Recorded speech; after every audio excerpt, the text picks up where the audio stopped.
750 combat missions. Nobody knew that number, because he was just the airport's quiet janitor now. Until that stormy night when everything changed, 750 combat missions. English script opening hook, 750 combat missions. Nobody knew that number, because he was just the airport's quiet janitor now. Until that stormy night when everything changed. Main story. Toronto Pearson Airport, night shift. The clock showed 11:47 p.m. Outside, the storm raged with full force. Wind speed 85 kilometers per hour. Visibility below 200 meters. The terminal building's windows shook violently, fluorescent lights flickering occasionally. Robert Mackenzie, 67 years old, was mopping the corridor with his mop in hand. Same corridor, same movement, same silence. It had been like this for 15 years, every night, every shift. Pilots passed by without even noticing him. They called him the cleaning guy among themselves. Some were less polite. "Robert, could you clean that corner too?" Young pilot Connor, 28 years old, fresh graduate from aviation school. Know-it-all, arrogant. Robert just nodded and headed to the corner. He never said anything at times like these, because he had so much to say, but nobody would listen. Connor turned to his friend Dylan. "That old man seems weird to me. Always walking around so quietly, like he's listening to everything." "Forget it," Dylan said. "Just a harmless janitor. How dangerous could he be?" Both laughed. Robert heard everything, but his face showed no change, because he'd been hearing those words for 15 years. But tonight was different. Very different. At 12:15 a.m., the announcement system activated. "Attention all pilots. Due to meteorological warning, all flights have been canceled. The storm is expected to calm down in the morning hours." The terminal building was almost empty. Only the shift crew, a few security guards, and Robert remained. Just then, the doors burst open. Two people running inside, a man, a woman. The man's face was pale. He was out of breath. "Please," he shouted. My wife is in labor. I need to get her to Vancouver. She needs surgery. Please, is there a pilot?" The security guard shook his head sadly. "Sorry, sir. No pilot flies in this weather. It's impossible." "But she'll die." The man was desperate. "The doctors say if she doesn't have surgery within 2 hours?" The woman on the man's arm, pregnant, groaning in pain. The situation was critical.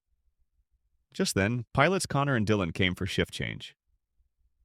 "What's happening?" Connor asked. The security guard explained the situation. Connor immediately shook his head. "Crazy. Flying in this weather is suicide. I'm a 5-year pilot, but I could never fly in this storm." Dylan agreed. "I agree. Wind 85 kilometers per hour. Turbulence would be terrible. Even experienced pilots don't fly in weather like this." The man fell to his knees. "Please. I'm begging. There's no other option." Right then, a calm voice rose from the corner. "I'll fly." Everyone turned to look.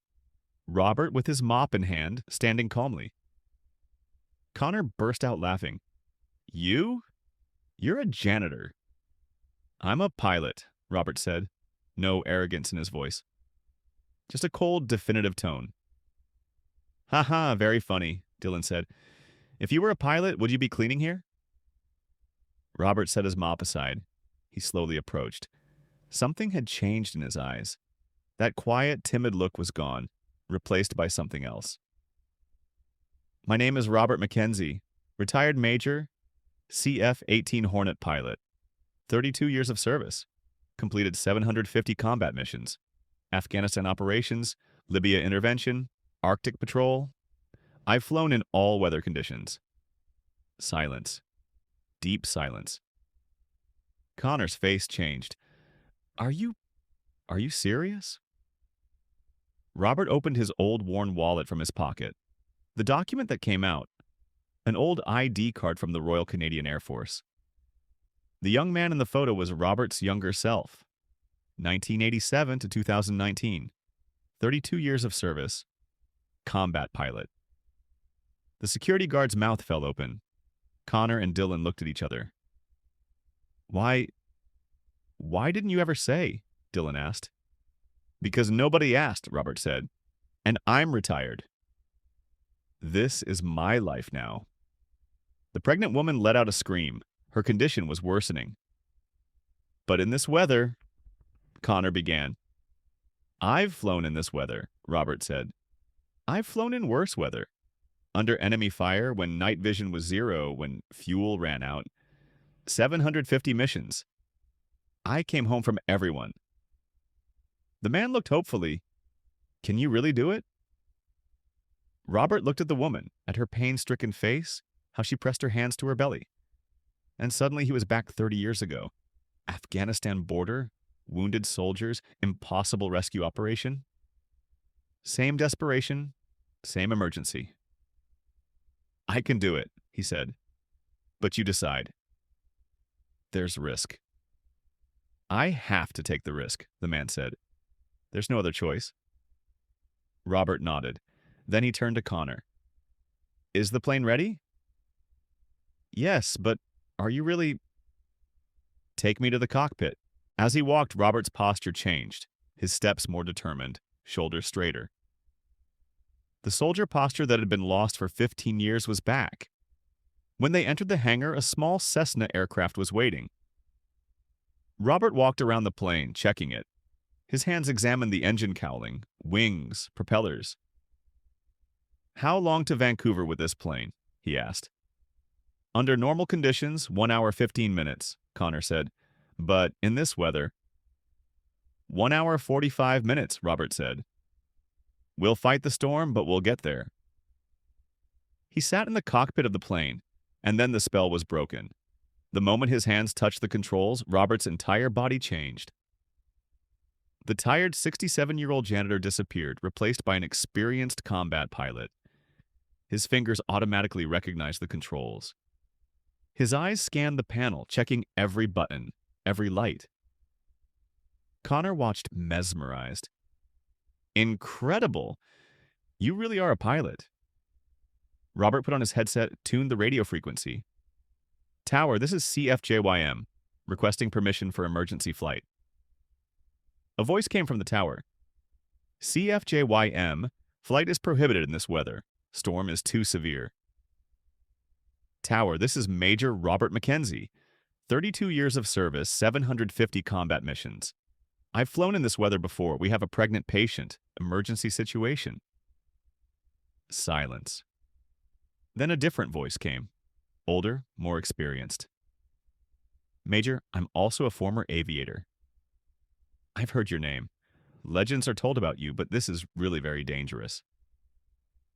I know, Commander. But this woman will die, and I never left anyone behind. A long silence, then. Permission granted. God help you, Major. The engine started. Propellers began to turn. Robert went through all controls one last time. The pregnant couple sat in the back. The man was holding his wife's hand. Everything will be okay, he was saying. The plane moved toward the runway. Outside, the storm continued with full force. Wind was shaking the plane, rain pounding the windows. Are you ready? Robert asked. We're ready, the man said. Robert gave it gas. The plane sped down the runway.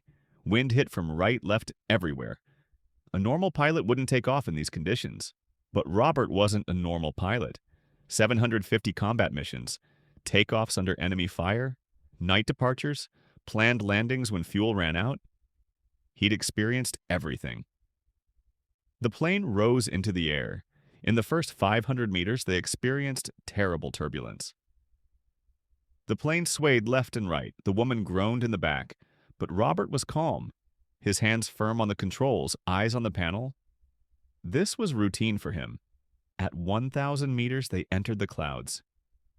Zero visibility, only radar and experience. Robert was reading every point on the radar, calculating wind direction, adjusting the route. "How are you doing this?"